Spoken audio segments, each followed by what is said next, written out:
Yo, what is up? Welcome back to Hoops and Brews. After a 2 week hiatus, we are back. A lot of stuff has happened since we last did an episode. All-Star Weekend happened. I covered All-Star Weekend. That was a very fun experience. Um, Utah was actually more fun than what I thought it would have been, but so that was fun. And yeah, man, the season is back up starting. Obviously, we got like 20 games left. If I'm not mistaken, it's like 20 games left in the season. Joe, how you been, brother? I'm good.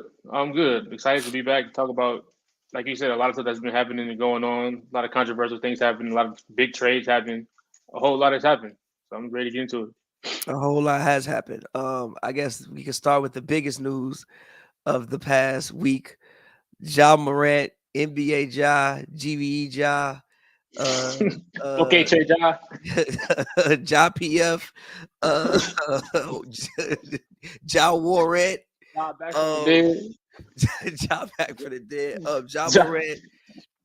Well, okay, I guess we got to bring it back to how it started. I guess for whatever reason, the story of him and the 17-year-old, I guess that got into a fight or whatever, had resurfaced.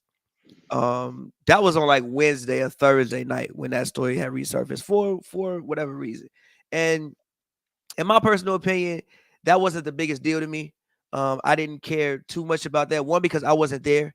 So I don't even know, what the 17-year-old could have done to agitate this situation. Also, 17-year-old ain't that damn young. Have you met 17-year-olds today?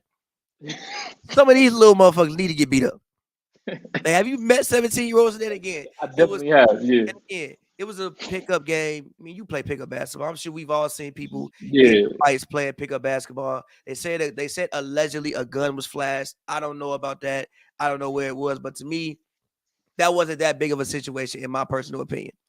And then Friday morning happens. Now I'm gonna tell you how I found out about this situation happening. Right. So I'm on a plane coming back from Miami because I was like in 2 days in Miami. So I'm watching the Nuggets Grizzlies game on the plane. Like I basically watched the whole game on the plane on the way back from Miami. Right, cool. All right, plane lands. I go out. I have my night, whatever.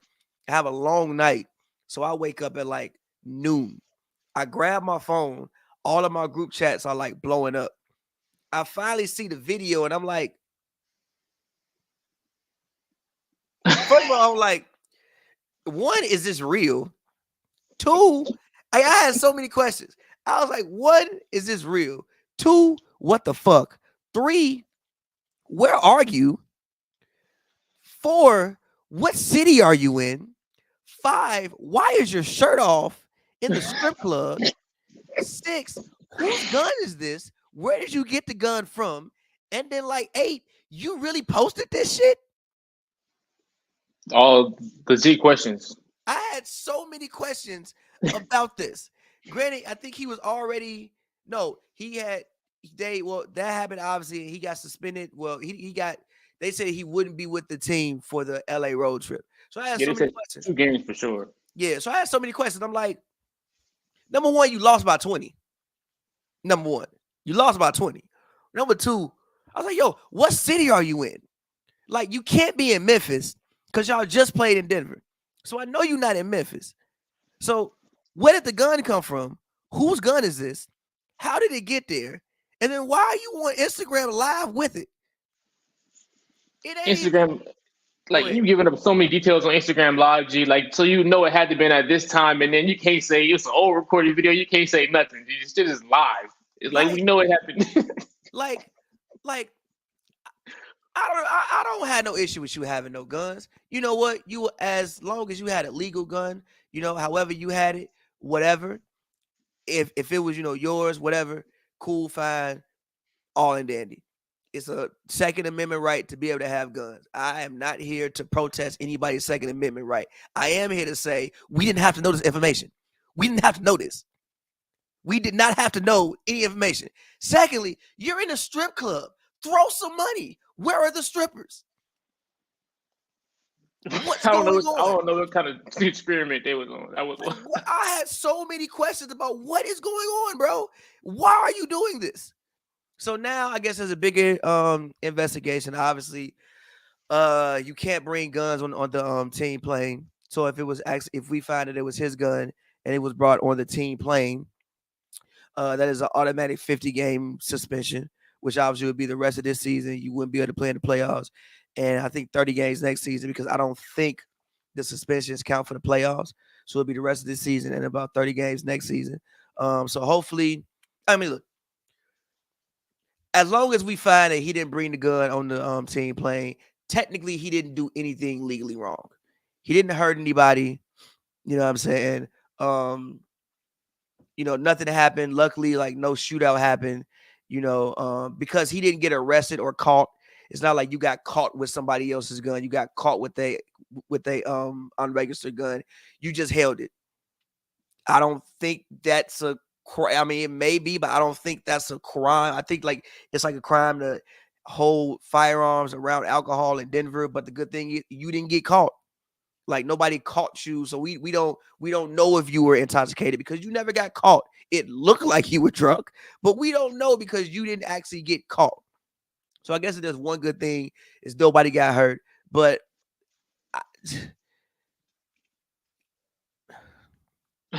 This boy is speechless. no, I'm trying to figure out how to like phrase this.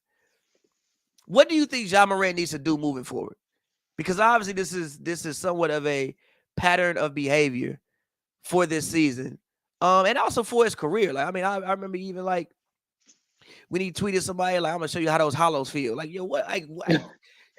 Like it's just like why, like why, or also even the Casamigos video that y'all was that we posted on our page earlier. You did nothing wrong. Like you were headed to All-Star Weekend. It's just like I don't necessarily think that's the best thing for you to be posted. Same time, the things that he does post probably is the reason why he is who he is and why he, the youth loves him. So I'm sure he looks like Batman to the youth. If I'm a 14-year-old kid, Ja probably like the coolest person in the world to me. So some of the things is the reason probably why he is who he is. But what do you think Ja Morant needs to do moving forward to best keep himself in the position to just stay on the court and stay out of trouble before he gets himself into some actual trouble, some actual legal trouble that he can't just Euro step out of? Me personally on the Ja thing, as far as like I feel like I'm glad it happened. I'm very glad it happened. I feel like this happening would be a very huge reality check on the youth and on the world in general. One of the easiest things to do nowadays, I mean, always been like this, one of the easiest things to do is influence the youth. And you look at what's influencing the youth most of the time. You turn on your favorite TV show, what is probably happening in that show? Somebody probably shooting somebody with a gun, somebody probably murdering somebody. You see that, you turn on your favorite song, what is he more than likely talking about? Shooting somebody, going, that killing the ops, doing all these different things. And sometimes some people, they're influenced by the people in their homes. And somebody might go home, their uncle might be talking about. You never know what people are going through, but it's just very, very easy to influence them. And Ja Morant has been on a nasty track of, like you said, like he probably has most 14-year-olds by grip. What is he influencing them to do? He's influencing them to threaten people over Twitter with hollow tips, influencing them to fight at pickup games, influencing them to maybe a coaching staff by pointing a laser at them. But the fact that this is happening now is, I think it's good for the youth, and hopefully, I trust Adam Silver to handle this situation as he should. We all know David Stern was very tough on things like this. Carmelo Anthony and other guys have vocally talked about how he's come down on them for doing things of this nature. But I'm glad it happened now. Hopefully, they make an example out of Ja, and it sort of sends a message across the world that you can't do this. This is absolutely unacceptable. I'm far from Ja Morant. I had a job interview last week. If I get caught, even if I get caught on IG Live, the people on that job interview going to call me back and hire me, No. I highly doubt it. I held down a leadership position for about 3-4 years. HR, human resources, they get a video of me on IG Live slinging a gun in a leadership position for their company. You think they want me to continue? No. And that's just me, a regular old guy. And for Ja Morant to be on such a high platform and do such a thing, it's embarrassing, and it's not a good look for the league. But it's not over for him. Moving forward, he just has to change the way he moves. The people around him have to be talked to. Since Ja Morant is now, one thing I thought Jalen Rose said this is he's going now, he's the breadwinner of his family and his entire group. Growing up, you're younger. You don't, obviously, everybody else is in charge. You kind of go about what they do. But now it's you. Now you're the $200 million man. Now you're the one buying houses. Now you're the one setting the tone. He has to realize that he can lose all that in a flash by doing these things that, by probably, like I said earlier, being influenced by the young boys and the everything you see on TV. Moving forward, he just has to pretty much just change the way he does almost pretty much everything. He might need a new best friend. His father might need to step up and say a few extra things to him. It's a lot. I feel like it's gonna be it's not gonna happen overnight. I just think he needs to probably like he already deleted his Instagram and his Twitter. Like I said, it's not gonna happen overnight. He probably just needs to just take a whole different approach towards the game, towards his outside activities and lay low for about I don't know how much time, but at least a couple months. Just stay on underground, do your thing, just properly talk to the media and adjust those things because it could all be gone in a flash. But I mean, it's just like like I said, for one, good thing for him is he didn't hurt anybody. Like I said, nobody actually got hurt. Like the situation could have been a much worse situation. Like you could have been in a shootout. You could have been in an actual shootout and done something to actually get yourself arrested. He hasn't done anything to get himself arrested. Also, granted, this is not me. I'm not gonna be the one to say you're from a private school, but I looked up where Ja is from. No, I really looked. I looked it up. Ja Morant is from a town of I think three. Let me go and Google it again. I did. I looked it up all last night, but I don't want to misspeak. Ja Morant is from Daresville, South Carolina. Daresville, South Carolina is a town of 3,000 people. Summer County, South Carolina is like the bigger, county that he's from. That has a population of 105,000 people. The entire metropolitan area. What I'm saying is, Ja Morant is from a smaller town, right? Mm-hmm. It's not like you're from LA. I'm from Chicago, and even we couldn't be influenced by certain things. At when we were like 18, 19, 21, 20, 23. I know I was doing stupid shit at 23. I wasn't waving guns, but I was doing stupid things, and I probably shouldn't have been doing at 23. God bless it. I'm, here to tell the story and, live through it. But point being is, I think it's also very rare, like I said, when you have a basketball team and the culture of a city that's rising at like the very same time. And again, Ja Morant, Ja Morant, you went to fucking Memphis, bro. Like, I'm sure if you'd have went to Orlando, you probably would be engaging in some of the same activity. The fact you went to Memphis, you have like I said, the hip hop scene in Memphis over the past couple of years since he's been in the league has been on the rise. You got Moneybagg Yo, you got Pooh Shiesty, you got Big 30, you had Dolph, you have all these. Yeah, and again, it's also Memphis. That's a hood ass city. And you went to Memphis. So I'm sure the city has also influenced him in a way, which is understandable, but you got to tone it down, brother. And again, I don't even have an issue with anything you did because we never had to know.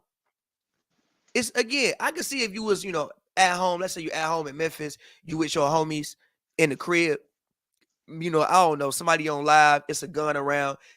That is you in your house, in your home. Ain't nobody say you can't have guns at home. That's completely different than you being out in the club dancing with a pistol. It ain't even like your homie was on live and caught you. You logged on, rapping. I think it was NBA YoungBoy with the blicky and dancing. Yeah, it was YoungBoy. Yeah. Like, again, I don't even have an issue with what you did. We just don't have to know. We didn't ask for any of this information.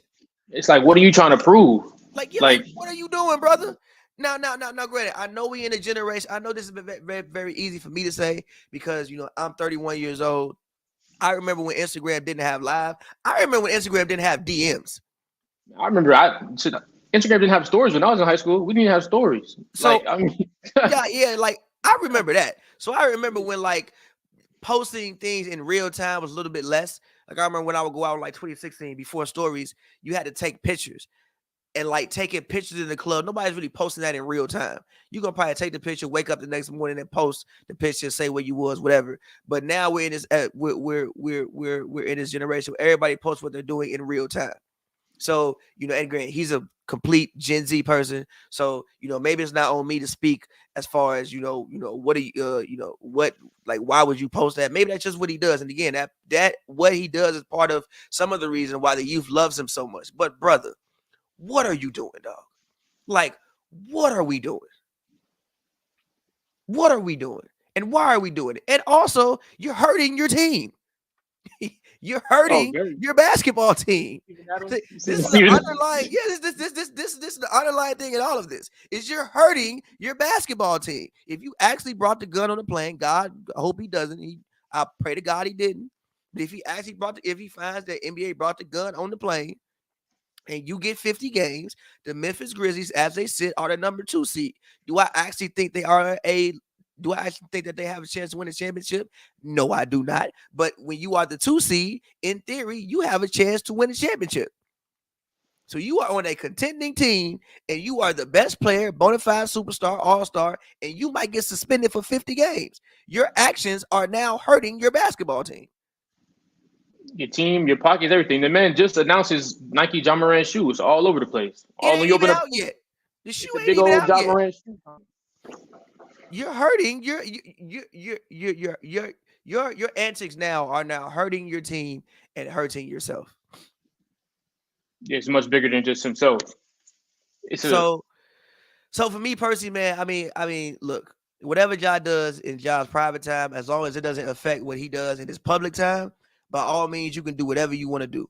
But when what you start doing affects you on the court, then that's when everybody has an issue, and that's when you need to do something to figure it out. Like I said, it's not the end of the world. Even if it is a 50-game suspension, not like he's gonna get kicked out the league.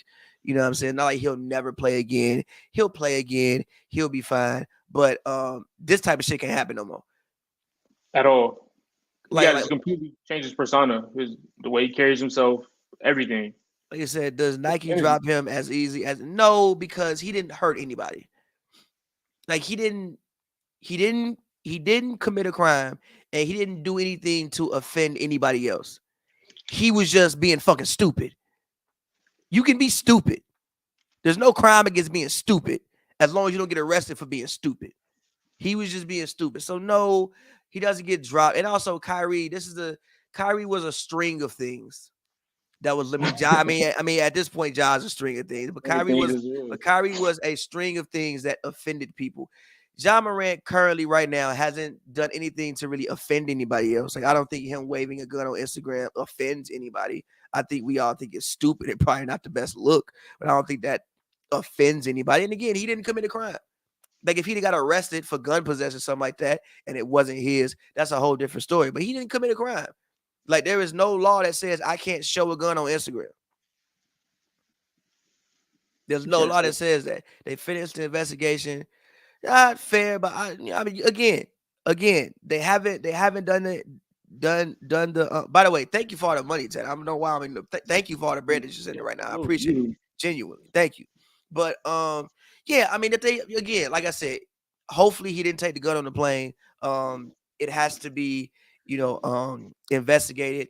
I would think the NBA would want this story to go away as quickly as possible.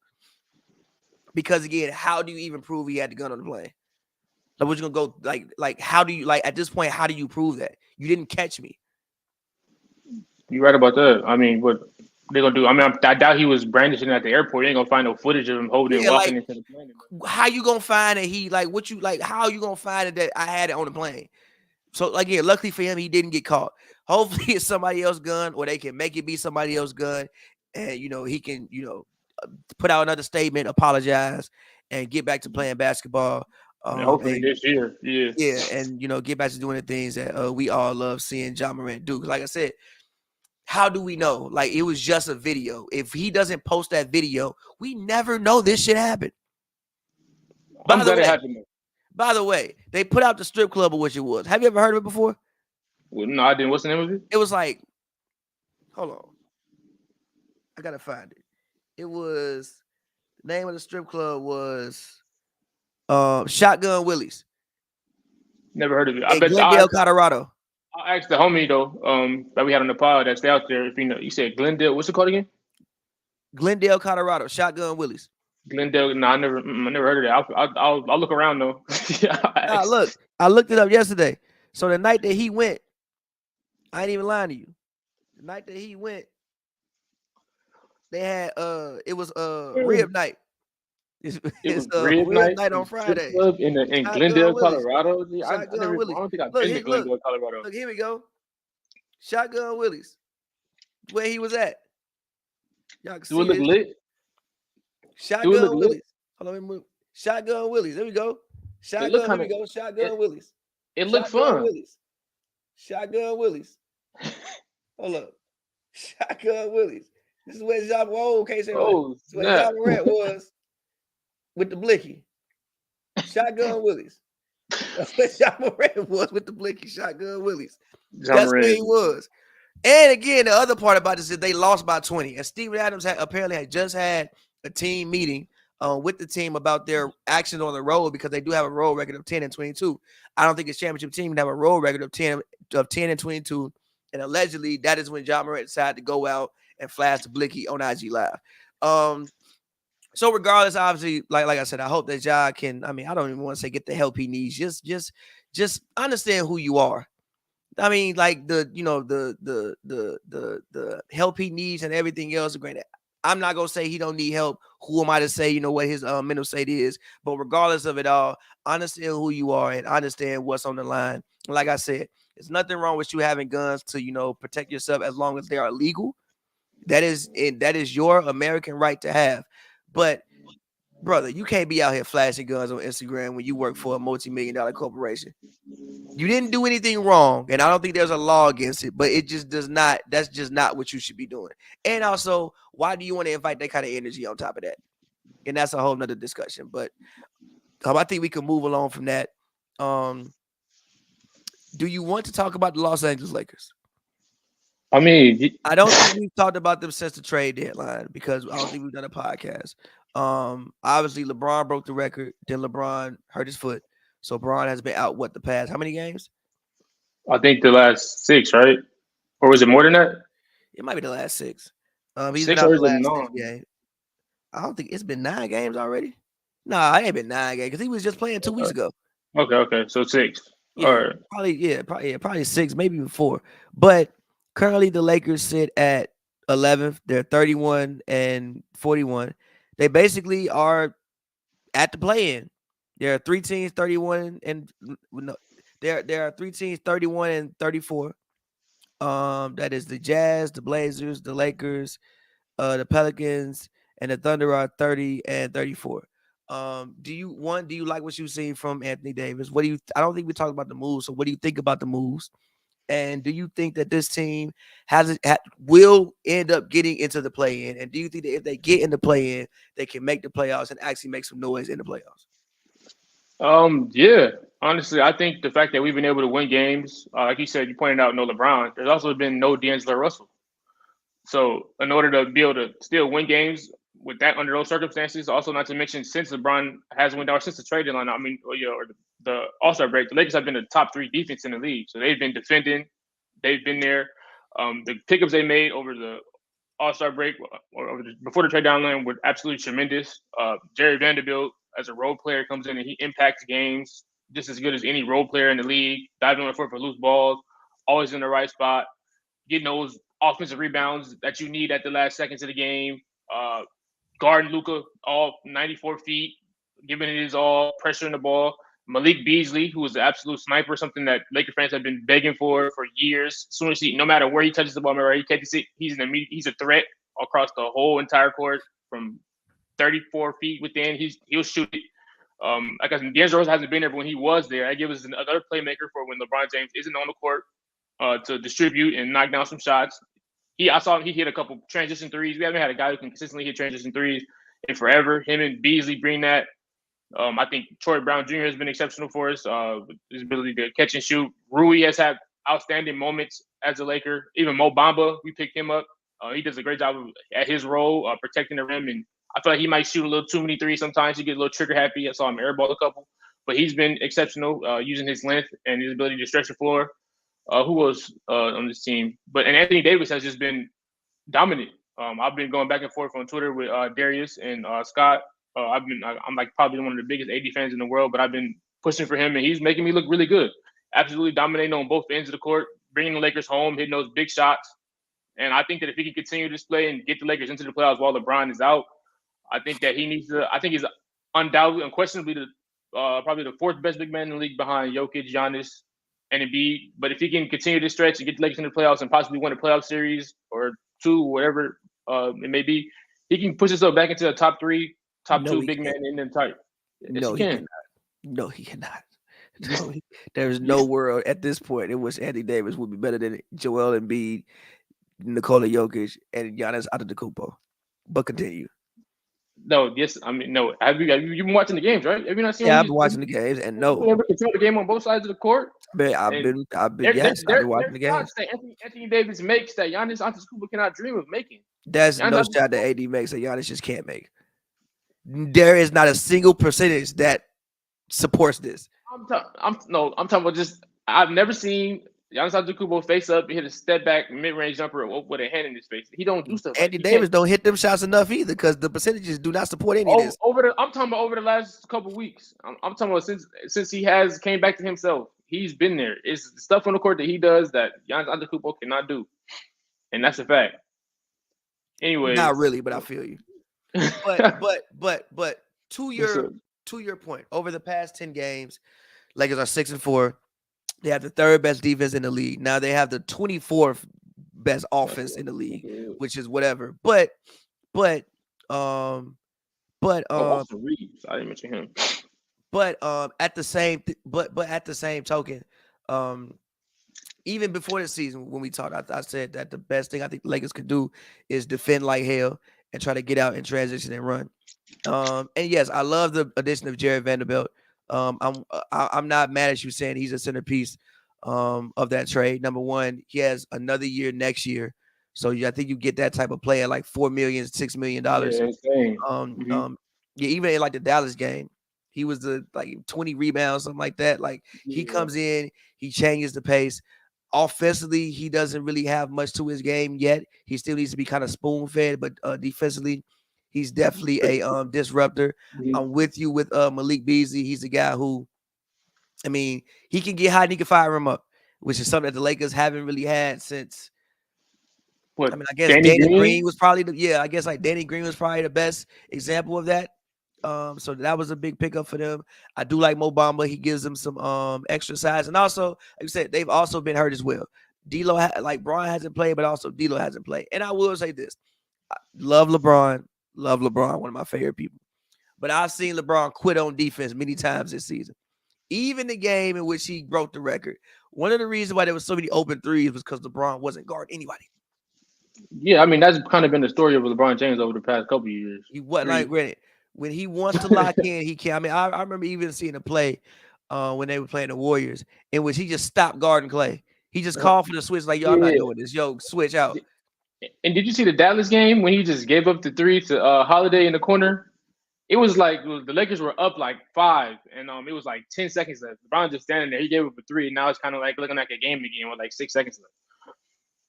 Yeah, so like, I mean, maybe him not being, and also D'Lo as well. Maybe Schroeder there has also helped them.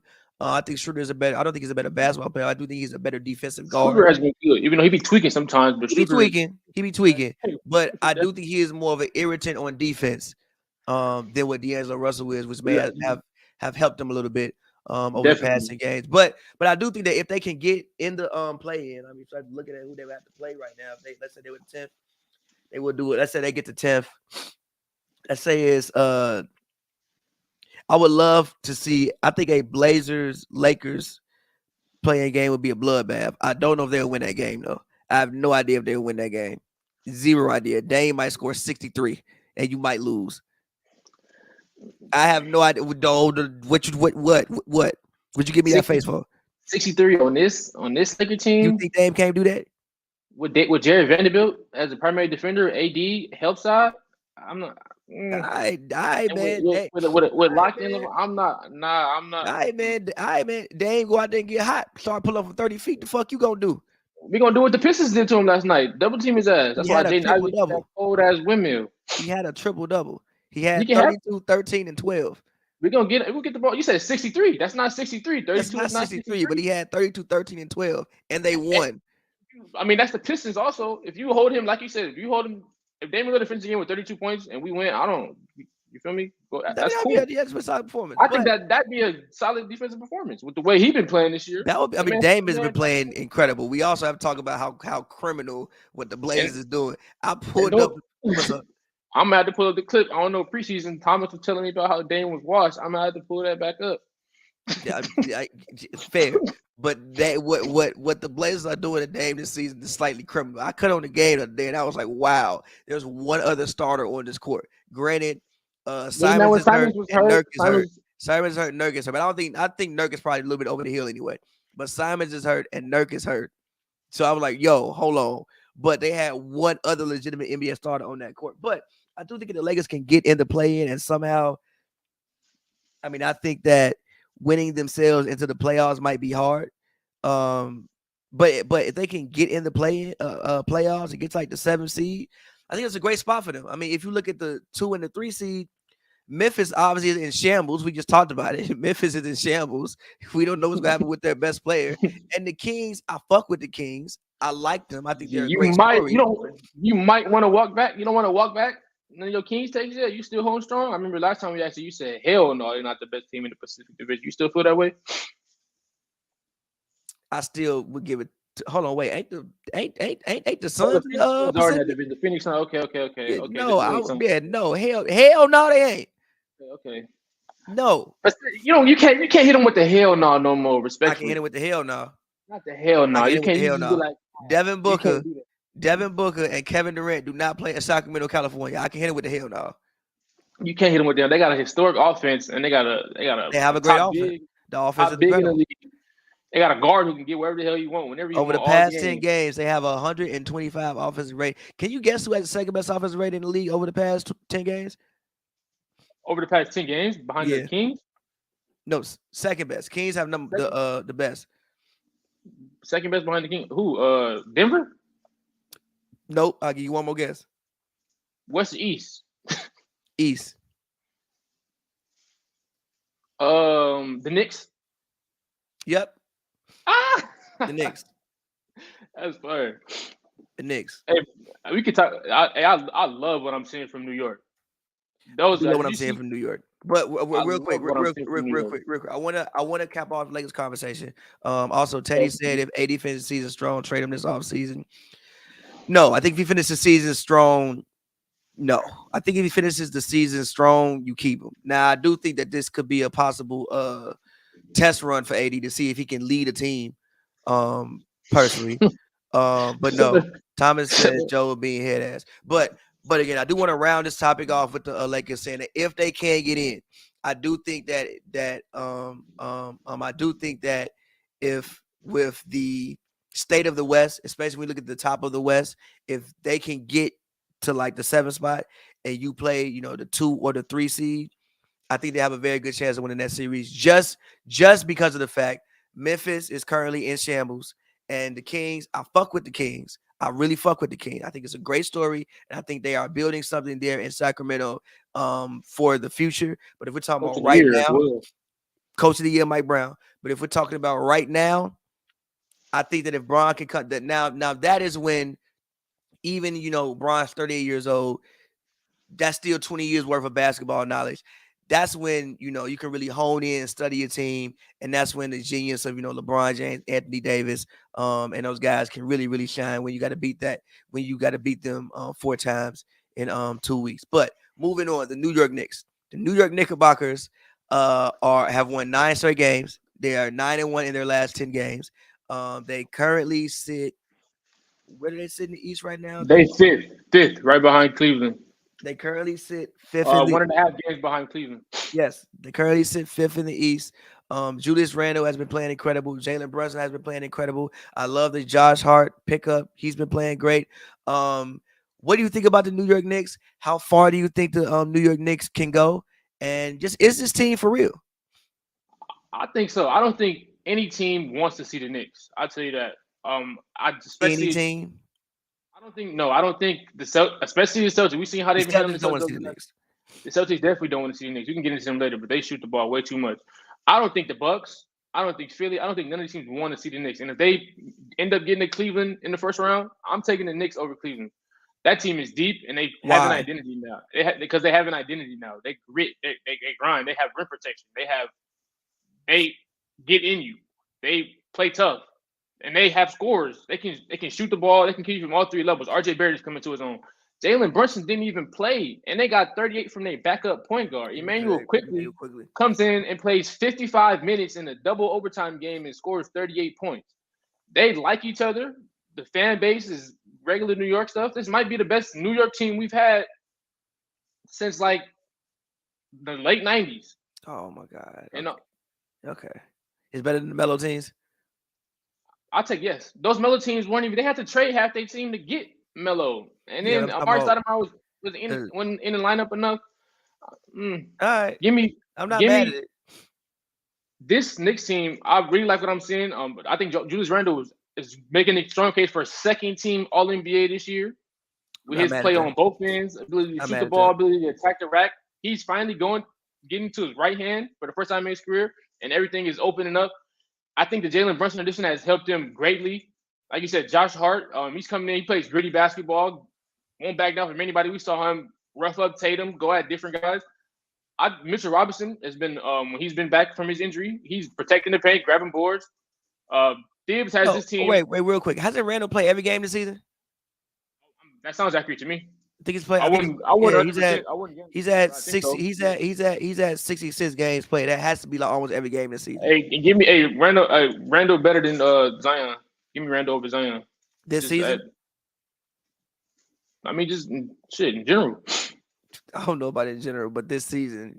Nah, in general. In theory, give me Zion over Randall. Hell no, you never wait. But based off the production that we've seen actively on the court, yes, give me Julius Randle over Zion because at least it's going to be there. Over Zion. Julius Randle might fuck around and hit 8 threes one night. Zion Williamson will never give you performance like that. But Zion will shoot 60% from the field. 60% from the field. He will shoot. He still won't produce as well as Randle. He's still not as active on defense as Randle either. He's not as active on defense as Randle. That is true. I think with the durability, the ability to shoot the ball, and being not obviously not as effective going to the rim, but being just as effective going to the rim and being able to keep you from the in-between game. Another game, Zion does not have an in-between game. Randle he's a monster in between. He catches the ball in the elbow at the extended wing. He will give you a move that Zion can't do.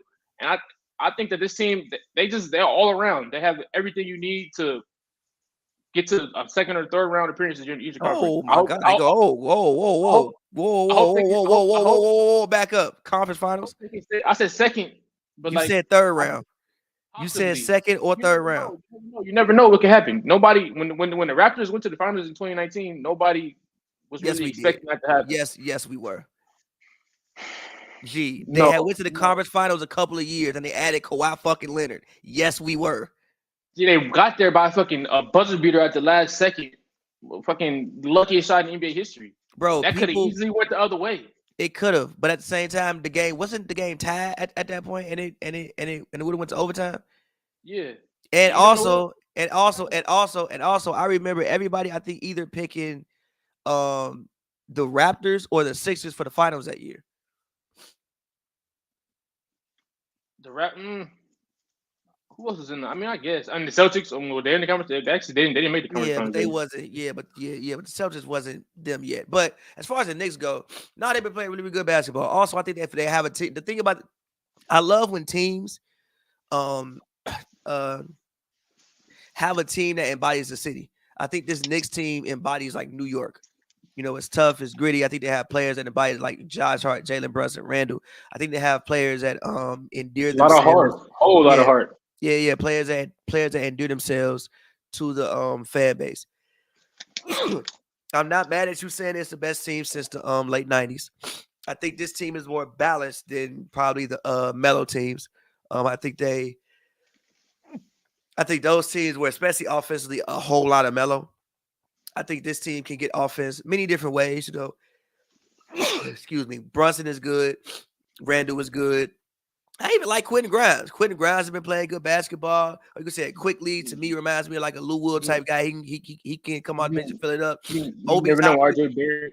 Yeah, RJ's still a guy who can give you around 20 points. You know, he may give you 31 night, he may give you 15, but he'll still give you, he gives you production every night. He's not gonna go out there and give you, for the most part, 8 points. That won't happen. He'll give you production every night. So they have a really, really solid team. And yes, I do think that the Cleveland series will be a really, really good series. And I think that for the Knicks, man, you just want to make a second round. I think if the Knicks can just make the second round, that'd be huge for that fan base, huge for the Garden. And I think they will put themselves in position where I don't know if you need a quote unquote star. Because I do think Julius Randle is an actual star. I think Randle has put himself in a position to be a legendary New York Knick.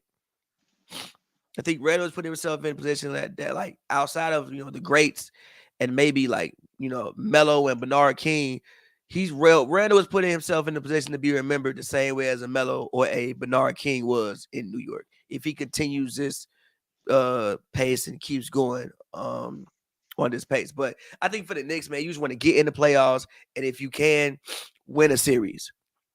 And like you said, let's say second round they end up playing Boston. Hey, man, I don't know. Hey, I don't know. I think the Sixers or the Bucks, I don't think they give a fuck about what the Knicks talking about. But Boston, I mean, we've clearly seen this year. Now, granted, it's the regular season, and I'm old enough to remember the times when the Bulls would beat the Heat in the regular season and get cooked in the playoffs. I'm old enough to remember that.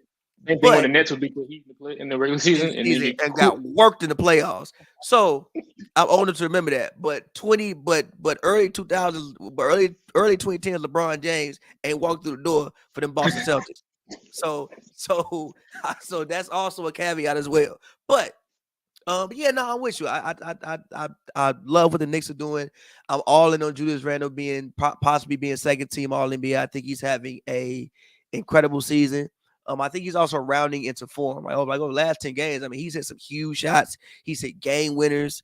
Shots too. Been clutch.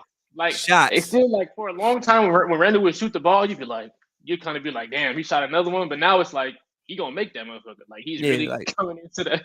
Yeah, he's making them. And again, we can't forget what Jalen Brunson did last year in the playoffs. And that's another thing with the Cleveland series. An apology for what? Because you said the only reason why he was getting off is because of Donovan Mitchell's defense. No. Donovan Mitchell did provide generational wealth for him, though. We not gonna act like what we not gonna do is act like Jalen. No. Hold on, wait. No. So Jalen Brunson getting $100 million if that series don't happen. I mean, Donovan Mitchell was not the only one that was getting the work, though. Russell O'Neal was getting work too, but it was them two. Those two people single-handedly decided. Those two people single-handedly decided that Jalen Brunson's family would eat forever. Those two people single-handedly decided that Jalen Brunson's family would never know struggle again. Brunson can't be good. Like Brunson didn't have a good series versus the Suns as well. No. Brunson is good. He's good. But before we knew he was this good, the way we had an inclination was because Donovan Mitchell and Royce O'Neal decided that Jalen Brunson's family will never know struggle again. He's good, but we didn't know he was this good until he showed up against Donovan Mitchell and Royce O'Neal. They showed it, put it on Main Street that he was that damn good. Shout out Jalen Brunson, though. Again, like, I think he's the best Knicks point guard since Stephon Marbury. And if you want to argue that this season has been better than a Stephon season in a Knicks uniform, I'm here for the argument. So he might be the best point guard since shit. Clyde? Actually, no, since Michael Ray Richardson. Michael Ray Richardson. He's probably the best point guard since Michael Ray Richardson. So what? That's what. 60 years. I think Michael Ray played. Or was it? Is that 50 years? Or did Michael Ray play for the Nets? I don't know if it was the Knicks. It might have been the Nets. How many years? Yeah, he did get picked by the Knicks. Yeah, he's the best point guard since Michael Ray Richardson. That's 82. Oh, okay. What's that? That's 40 years. He's the best point guard since Michael Ray Richardson. So he might be the best. He might be the best Knicks point guard in 40 years. So yes, I'm with you. I do think that this team can make some noise. I think that they're for real, and I think that there'll be a very tough series for anybody. And again, playing in the Garden playoffs, the Garden's gonna be rocking. They're gonna be up. Do the Knicks get to 50 wins? They can. I wouldn't bet on it. I mean, I'm looking at Marbury in 2000 gives you 24 points. 24 points. Tell me what this is. Yeah, but he won. Yeah, but he was on the Nets in 2000 though, if I'm not mistaken. Okay. You're right. Yeah, that's He ain't get to the Knicks until like Okay. He averaged 21 his first year on the Knicks. 21 with 8 assists. 21, 8 assists, 46% from the field, 35% from three.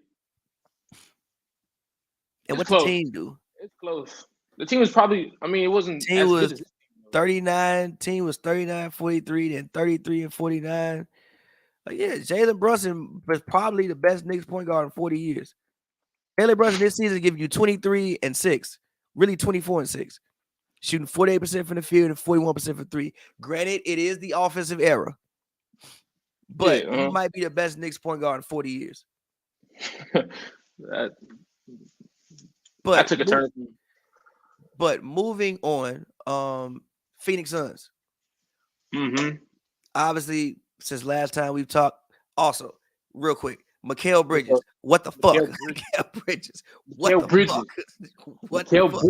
Mikal Bridges got traded and became the man he got traded for. What the fuck? And before we start this conversation, I want to clarify to all Suns fans. Yes, we do realize he was a good player for Phoenix. No, by any means are we not saying he wasn't for sure. He was good. He wasn't doing this shit though. He wasn't doing this shit though. He was good with you guys. He was solid, bona fide defensive player. So I think he averaged 22 points per game when Book went down and CP went down. But he was not on this. He wasn't doing this shit, bro. We didn't see him get 38 and 10. He's had plenty of opportunities to play in that lineup when Book was out, Chris Paul was out, Aiden was out. He was out there by his damn self. He was getting you maybe 19 points and 5 rebounds at best. And he was out there by his damn self with the second option is probably I don't know, fucking Landry Shamet or something. And he did not form into that. I think it's kind of similar. Maybe some people might say that as a reach. Somebody brought it up on the Twitter account when I tweet this. Maybe similar to the James Harden trade, where like now that you are the centerpiece, you just have a different mindset. It's not that the Phoenix Suns are holding him back or anything like that. He just didn't really see it as his role to, go on. Even when he was out, the centerpiece, they didn't look at him like that. And now he has a gigantic opportunity. He's completely embraced it. Like he got 45 points, 38 and 10. They came back from Boston about a 40-point lead against Boston. That wasn't 40. It was like 28 though. 28. Okay. Yeah. 40 is insane. If you give him a 40-point lead, you should be eradicated.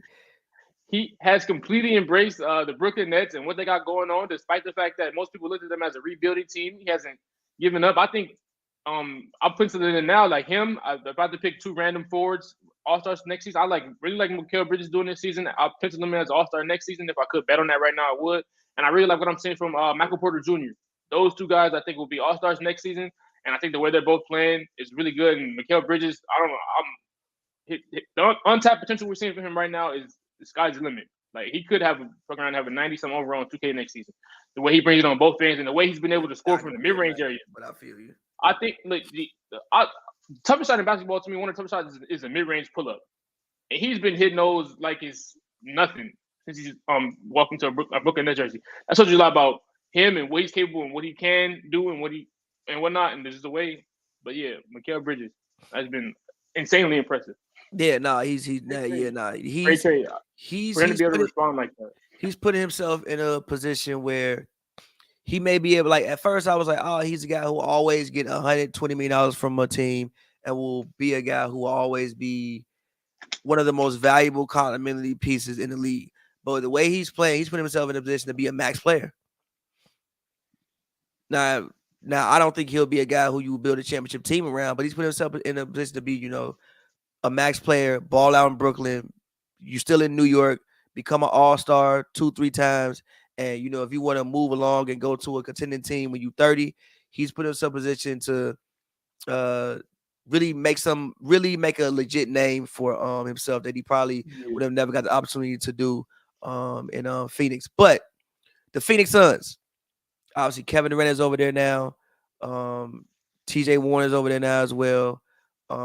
What do you think about they just had a very exciting game with the Dallas Mavericks. I didn't see the whole game. I saw the end of the game. But what do you think about the Phoenix Suns? And are they the best team in the West? Like, if you had to put money down right now, would you put it on the Suns to come out of the West? I don't think I'm putting money on the Suns, but I do think the sky's the limit for the Suns. I think I really like how D Book and Kevin Durant have hit the ground running. I think D Book is averaging like 35 points per game in games Yeah. KD has played in. So I like how they immediately just have that chemistry. I'm not gonna say obviously it's not as dangerous as Steph and KD was, but I like how similar when KD and Steph immediately hit the court together. The chemistry was immediately there. As opposed to when you see most time when two All Stars will join each other, Dwayne Wade and Braun, or however one might want to go, it might take a while for them to get used to playing against with each other. With this team, they immediately are clicking. They're finding their spots. They know where to want to, and also the gravity they bring each other is insane. You can't double guys in certain situations. Aiden, he only had 10 points in that big Phoenix game. I mean, the big Dallas game, but he's still going to be a huge factor. I really like what I see from the team top to bottom. My main red flag with the team, even though it's hard for me to really call it a red flag because his workload has drastically increased. Chris Paul is getting older. So I'm thinking at this point, even if he does have another hamstring issue or whatever the hell Chris Paul wants to do this time that could possibly stop him from finally winning the ring, I think the team outside of that is good enough to win regardless of whatever the hell Chris Paul want to do. Between Book, KD, and Aiden, that's like 70 points, 80 points right there alone. In a series where they're all locked in and doing their thing. That Coach of the Year, Monty Williams, returning this season for the Suns. They got TJ Warren, who's actually kind of a couple of DNPs over the past. I think Monty Williams is trying to figure out their rotations. I like game right. Yeah, he hit 4 threes in that game. The football playing basketball guy that they picked up. Football they playing picked up, basketball guy that they picked yeah, up. apparently he played football in college, and now he's on the Suns as a rotation guy. They picked up Terrence Ross. That was a buyout pickup. Pick up Terrence Ross. I think he helped him out. I kind of like Jock Landale, their backup center, but I do like Jacques Von Landale. He can shoot it. He can shoot it. He hustles. I like what I see from him. I think he's like the prototypical backup. This is gonna sound crazy. The prototypical white backup center that you want. A guy, no, for real. He hustles. He's mobile. He reminds you of like a Mehmet Okur. Mehmet Okur. No, because Okur wasn't as mobile as taller? this guy is. Okay, I mean, Yeah, but that's just kind of a product of different time.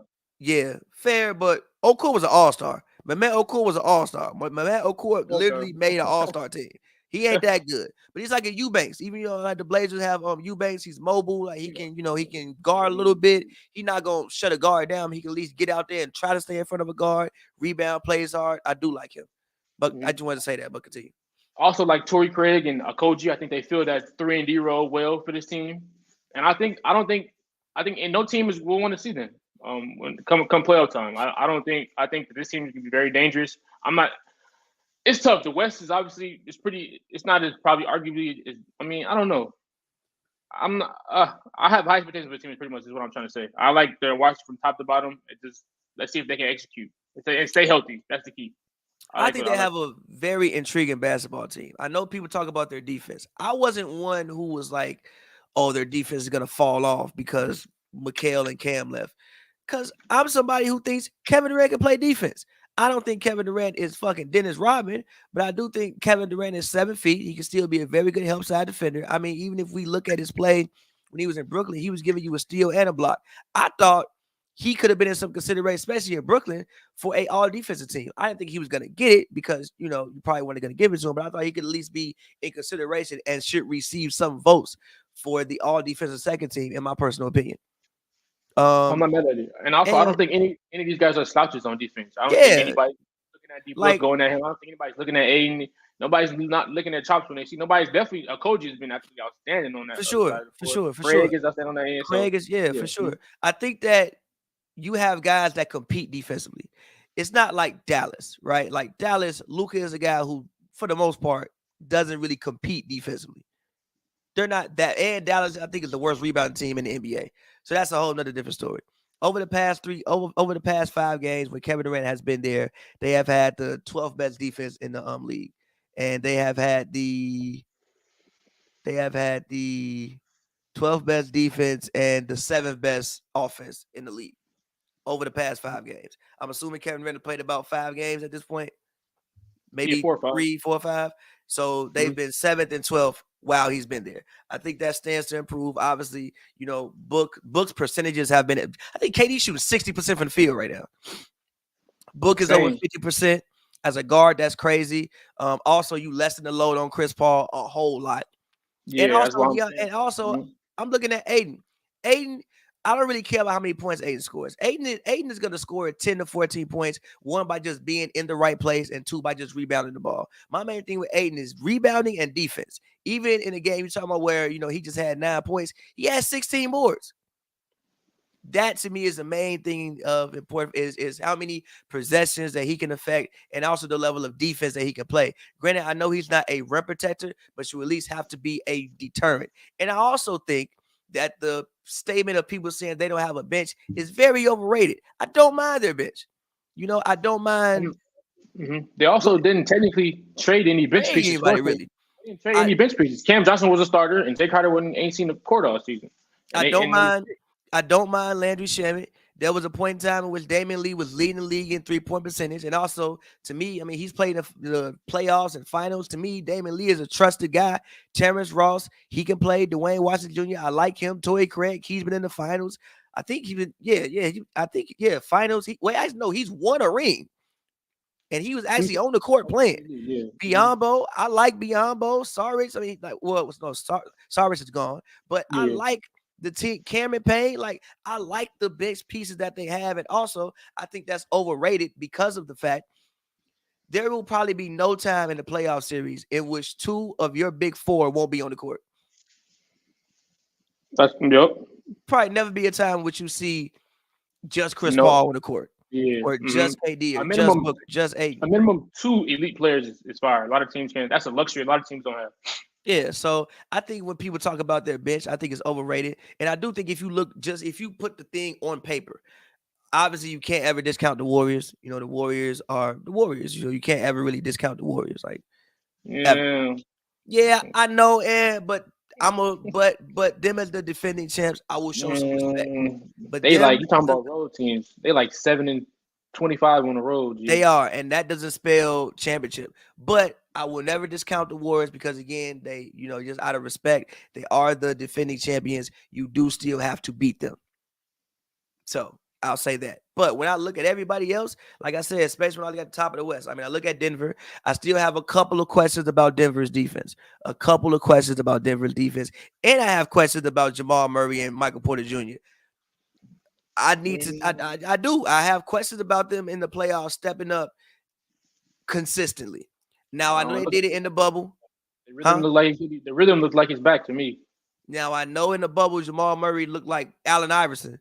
But I got to see him get on the plane, check in the hotel, go to dinner, go to sleep, wake up, check out the hotel, go to shoot around, go back in, get taped up, and go back out there and do that same shit. But yes, but look, I like Denver. Like I said, Memphis is in shambles. The Kings, I fuck with the Kings. I just don't really believe in them like that. The Timberwolves are the Timberwolves. The Warriors, they're cool. The Clippers, I don't know what the hell. God bless them. So when I look at the West and I look on paper, I mean, this is a pretty intriguing team. Random question. Hey, why do you agree with the Devin Booker? Why is he called a front runner? You understand that? Is that are you part of that crew? Nah, I mean, I guess people think that he don't talk shit until the end of the game when he know he won. That's the definition of a front runner? Yeah, even in the Last Dance when Mike said, I love somebody who talk when it's 0-0. That's a sign of a good man. Don't talk when you up 10. Bro, when he had fucking Josh Jackson on the wing and Dragon Bender in the starting, who's still at people's neck. I don't see. It's kind of like a. I know it's a Twitter joke, but it's just sometimes they just run with anything. I just don't think it's true. But moving on, let's talk about the other team in LA before we actually let's answer this fans question because I think that this would be before we get into that. Best PG in the Eastern Conference this season. Who do you think is the best team in the Eastern Conference this season?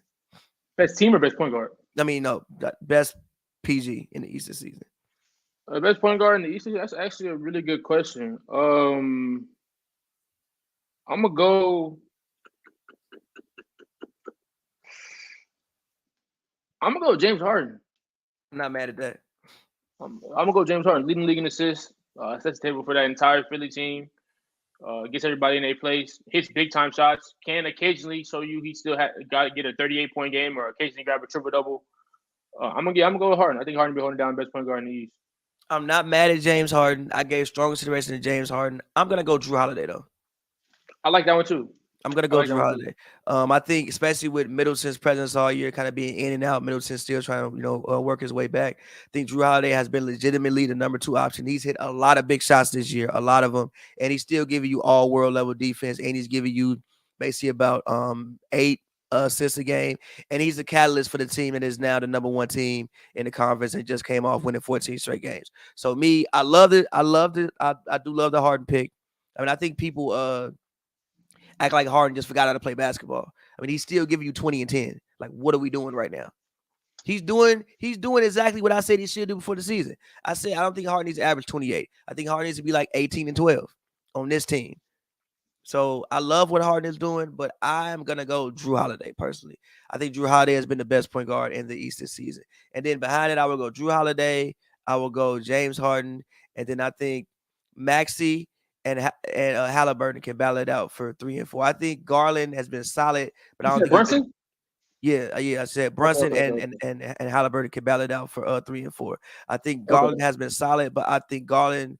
I won't say he took a step back from last year, but I just don't think this year has been as impressive as last year was from Darius Garland, in my personal opinion. LaMelo Ball was on his way up to that trajectory, but he had Yeah, to and fracture his ankle. That was tragic. yeah, he's had bad ankles all season. I hope, especially with the history of Ball brothers and injuries, I hope that this is something he can recover from, and it is something that will reign to be chronic for him personally. Said Trey stuck in. I mean, Real with you, Chief. Yeah, he not. yeah, I fuck with Trey, but like I'm real with you, Chief. I genuinely like. How many Hawks games have you watched this year? I've seen a couple. I will admit this. He has been better on defensively as of late. When I do turn the Hawks on, I've seen him fighting over screens, active hands. But just when you look at just I mean, they're eighth. Just the other guards that we name, I'd still take them over this guy. But he's the numbers are there. What is he still 25-10 or 25-9, something like that? Yeah, but he's shooting as bad as he's ever shot since his rookie season. What is it? What are you got him? He's What shooting are the 40. He's shooting 42% from the field and 32% from three. damn it, that's damn near Russell Westbrook shooting splits. Literally, as bad as ever shot. So I mean, kinda, yeah. But moving on, the team that we covered, LA Clippers, the other team in LA. I would love to hear your thoughts on the obviously they added Russell Westbrook, added Eric Gordon, they added Mason Plumlee, Bones Holland as well. Um, I would love to hear your thoughts on the Clippers. I think they just came off of what's the 5-game losing streak. Luckily, they beat Memphis after that 50-point quarter they gave up. And they had Tyus Jones looking literally like Steph Curry in the third when he had 20. Luckily, they found a way to rally in that fourth and come back from being down 14 and win that game. But what do you think about the Clippers? I mean, currently they sit, if I'm not mistaken, they sit 8th in the conference. Yeah, currently they sit 8th in the conference. They are squarely in the play-in at this moment. What do you think about the Clippers? I think the Clippers have a lot going on. I think Ty Lue has his job cut out for him. I think that they were playing really well before the break.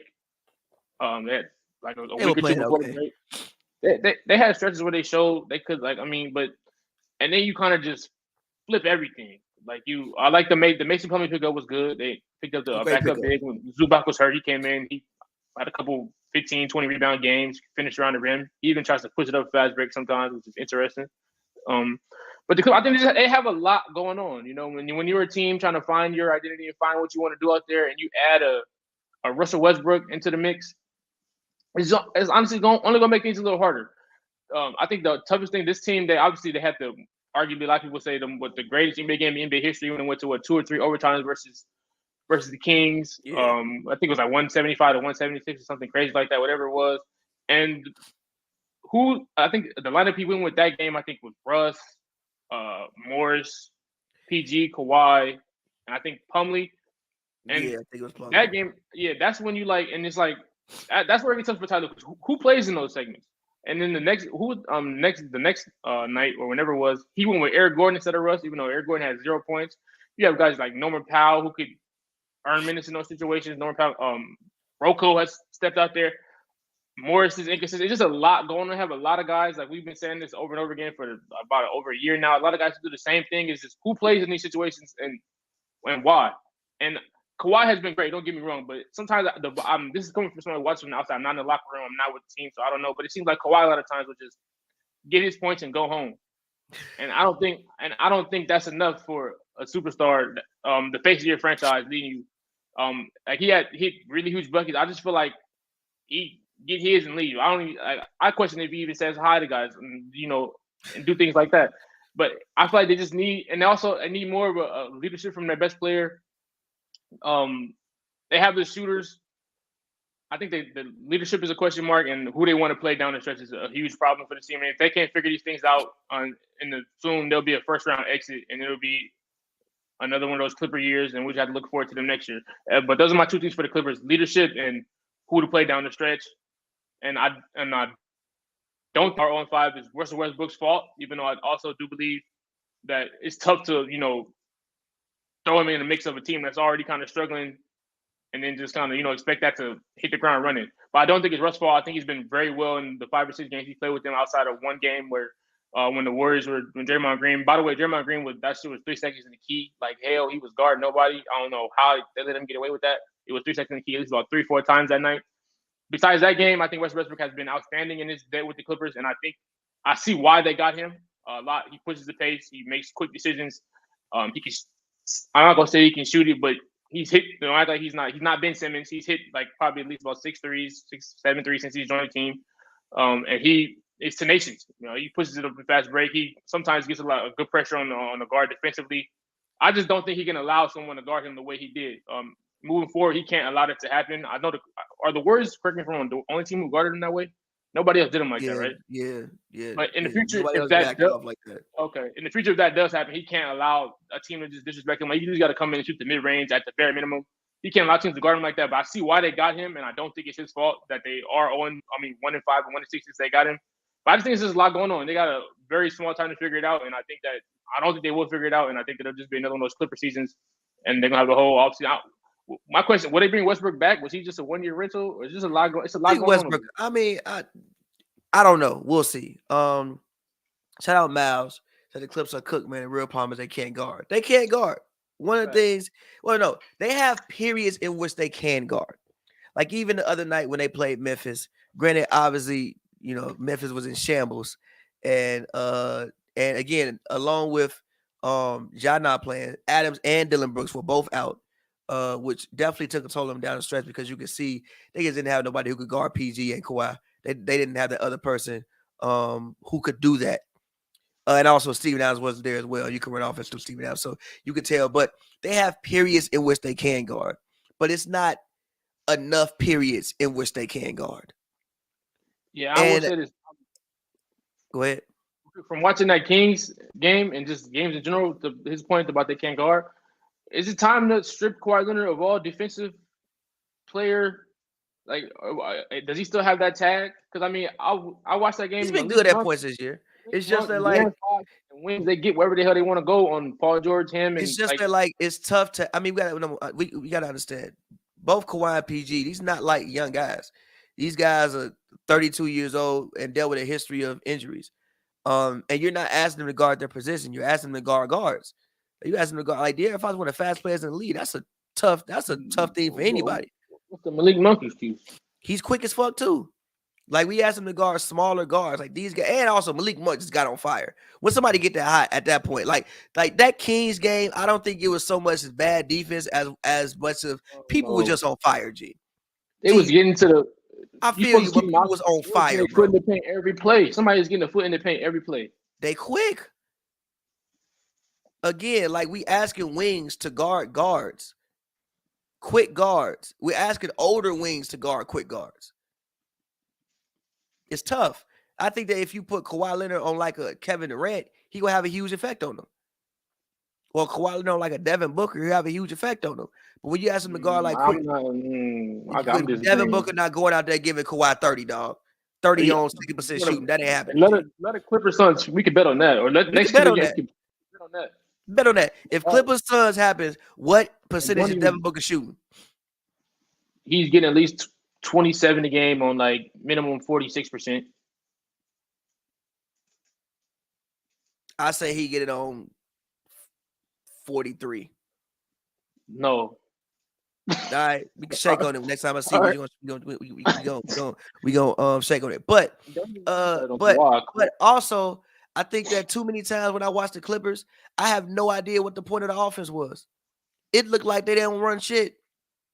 They be Like it, feeding Marquise Morris on the elbow. it be like nah, it be like yo, like this play had no like No I was Marcus talking. Marcus. Shout out my homie Chris. We were talking at the game. I don't think they've ran a set and got a layup all season. Like, I don't think they ran a play that produced them a layup all season. Sometimes it looked like their offense has, I don't know what the fuck they trying to run. It looked like swing, swing, swing, swing, swing, swing, ISO, or pick and roll, pass. Like it don't look like their offense has any actual intention. And yes, I get that they turn the ball over, but I think sometimes they turn the ball over because the offense is too easy to guard. Like they're stationary.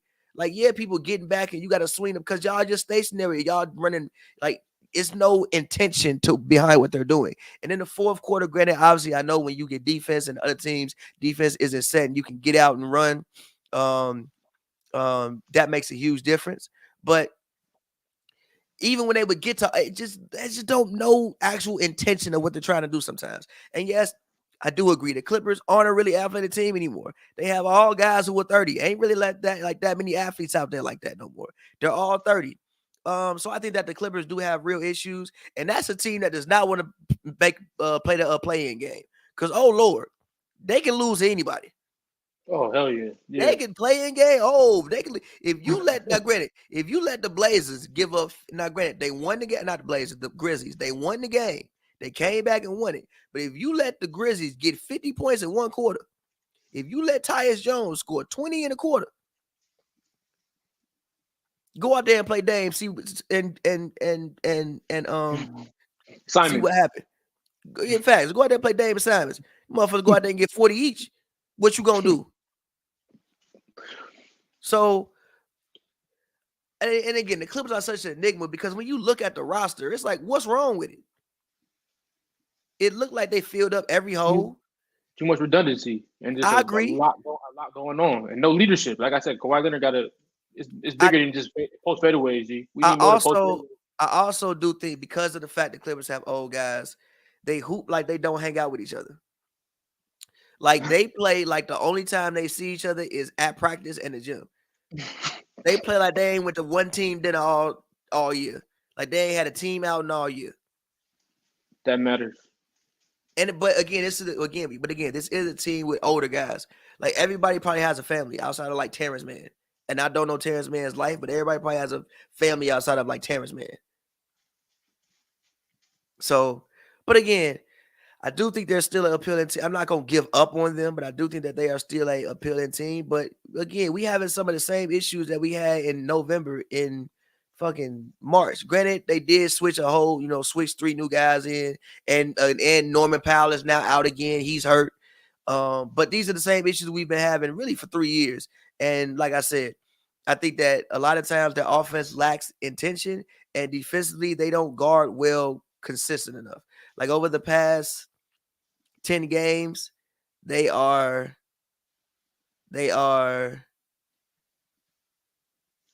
in offense with a rating of 116, but in defense the rating is 120, and that comes in at 20th in the league. Dallas and the Clippers have the same defensive rating. Dallas, the Clippers, and the Rockets have the same defensive rating over the past 10 games. That's not gonna get it done, brother. That's not gonna get it done at all. So they got to clean that up. And on the season, if I'm not mistaken, let's look at on the season. If we want to just all season segments, they have their defensive rating is 15th, and their offensive rating is 21st. That ain't gonna get it done either, brother. That screams play in. So I think we can leave the Clippers there. Last team I want to talk about for the day, before we obviously get to do one in person, is that you mentioned as well, is the Boston Celtics.